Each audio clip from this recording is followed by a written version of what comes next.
So I've been watching a shit ton of what I like to call the Entenmann's Donut Goatee Seagal era films. Yeah, we watched one last night. Anything post 2000. Dude, let me check off some coffee. Probably 2011 or 12. Okay. So the last 4 years of Seagal movies. And he's never been like particularly an active guy, but you know, like Under Siege era, he's in good shape. He's in Above the Law. First of all, what people don't realize about Seagal is that when Above the Law came out, he was already like 34 years old. Right. Mm-hmm. He wasn't a young guy. So his first movie, he was already, you know, like getting on. And you can see his hairline's fucked up in that movie. You know, it's all like thin, you know, in the front. Mm-hmm. And then in Hard to Kill, his hairline's fixed.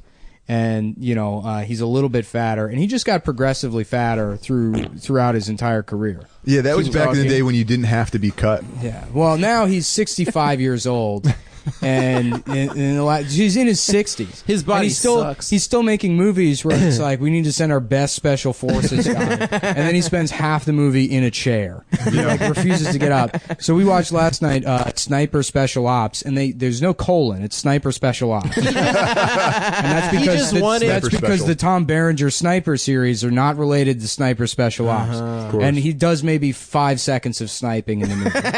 It's right in the beginning. He refuses to take his sunglasses off while looking through the sniper rifle. So he's wearing these dumb fucking like snowboarding sunglasses while like looking down this rifle. And then when they show the enemies in the reticle, they're like 5 feet away. They're taking up the entire scope.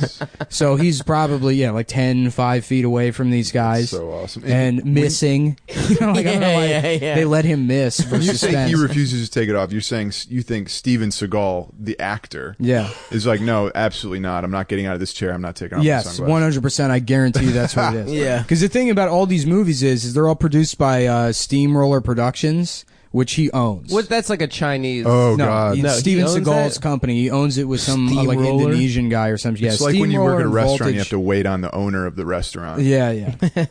So you know all these people. Then he brings all these fucking old fucks out of retirement. So it's like like Rob Van Winkle, like dying wrestlers. It's all like retired WWE. Really? Yeah. Oh, so I gotta check this out. In Sniper Special Ops, it's like RVD. RVD's in it. Yeah. In Sniper Special Ops, he's like the lingo guy. Overwatch. 2 is at Charlie. Anything in my area? I love it. He's playing like they're part of like this like special ops team, and they're all like in the minimum age is 51 years old. And they're in like Afghanistan somewhere, of course. And then they show their commander, who's a major, and because it wouldn't make sense, he's a colonel. And it wouldn't make sense if he was like, young, their age. So they have like an 87-year-old man in army clothes. Yes, really? This fucking decrepit old man in an army uniform, and he's like, "Well, I don't know if we can get up that mountain by sunrise. I had a divining rod tells me there's gold in them hills, and it just doesn't make any sense. Yeah. It's so. I mean, Seagal is like he literally puts such minimum effort into the action. Like the way he fires the gun is like I can't even describe it. Like he just sort of lazily, for the podcast. Like, he's just like limp wristedly fire the gun, like not even looking where he's shooting. No, there's one scene in Sniper Special Ops where he's working some radio and he's just sort of lazily pointing the gun at the window next to him in case anyone comes, because it's understood that he never really has to aim the gun. Oh yeah, his partner also gets shot and he needs to drag him away, and it's clear that he's like connected to like some sort of wire. Yeah, and like you see him pulling the guy, but he's like literally he's just touching his shoulder. Yeah, and then the fucking body moves across the ground as Seagal is talking. I'm so really jealous. I literally almost peed my pants. Yeah, I haven't anything post 2012 is like this. Sergeant Chandler.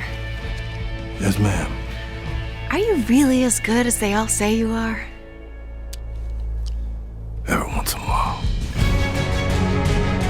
And he's got one of those. Oh, and he talks like a black person now. Yeah, well, that started with Glimmerman, and it's progressed where now he talks like a slave. Thanks for not leaving me behind. Don't mention it, brother. He's like he's a jazz man now. Oh hell, you know these motherfuckers don't have the patience. He's Prop Joe. He talks like Prop Joe. Yeah. I got a proposition for you. What's wrong with you, man? You're slipping. But you can't check your 6. Robert? Just like old Tom's, huh? Me saving your life and your hooker girl flying up into the wind. Well, I already told these motherfuckers if they want any of my business, they're gonna have to come around here, cut me off a little some of that. That's so maybe we'll good. maybe do a little mission here in a minute. He should play a black guy in the next. Yeah, he should. He could. Well, he plays a black guy in Glimmer Man. It's like for whatever reason he stops being Chinese and he's black in that movie. I'm confused. We got the badges, we got the guns, we got a screwdriver. It's kind of like, taking a screwdriver to a gunfight. And pig, that's an old phrase. Y'all must not be from around here. Y'all must be from another country. What's on the queue is Asian Connection, which I want to watch with him. What a fucking retarded name. Yeah. I wonder what the connection is in that. What it's It's referring the connection between Steven Seagal and the dialysis machine. It's the fucking stint in his arm. That means one of us has to die. We will leave it to fate. Yeah, they go like through his like special ops dossier, like on the computer, and there's a picture of him young. And we were joking around last night. It's about, from like, a movie. It's from another movie from like 30 years Yeah, ago. it's from like fucking. It's in the same universe. They're all in the same In universe. the cover for Sniper Special Ops, they've just photoshopped his fat head on someone else's body. Yes. As poorly as they possibly Oh could. man, That's so I love awesome. his Yeah. fat head. No, they fucking pump these movies out. The other one we watched the other night, A Good Man. That's barely a title. It's all 3 words too. Yeah, A Good Man. Yeah, where he plays. Does he play the good man? Yeah, he's the good man. Of course. I wonder how much pussy he get. Do you think he get more than like Osama bin Laden got? I'm gonna be sorry to kill his ass. And so basically the plot is this. He's like some kind of ex-special. It's always ex-special forces. Right. And he's living in Bucharest. And he just has an apartment, and he's been tracking this weapons dealer that got away when he murdered all these people that killed his partner. They have a flashback scene in the beginning where you see him sneaking into some building, just fatly going around corners, while his special ops partner, who looks like a fucking homeless person. This guy's like, again, 57, 60 years old, emaciated, shitty, like fucking, like Civil War general, like Fu Manchu type yeah, shit. yeah, that kind of shit, like McClellan. That's what he looks like. Yes. And he's like, we got to get into you got 2 tangos on your left, Yeah. This homeless guy in the woods on Overwatch, and Steven Seagal, and then like a thing blows up and some girl dies, and so he's upset, so he wants to go find this weapons dealer who's a Chinese guy, and he's in Bucharest, and he's like killing these Russian gangsters, and his calling card when he kills them is he leaves some incense on the ground and then just scribbles some bullshit in Chinese. And so his neighbor, who's this woman who's like having trouble getting into her apartment one day and has like a young girl with her, he's like, need a little help, and then he just breaks into her apartment for her or whatever. And then they're in there and he's like, your kid's nice or whatever. And she's like, yes, I love my sister. And then you see, like, that's supposed to be, like, let like, yeah, her pussy isn't ruined. That's her sister. That's not her daughter. And then Seagal's like, your sister, huh? And he's like, they make these young actors. Yeah. That's what the implication is. My name's Lena. Chu? And she's my sister, Mia.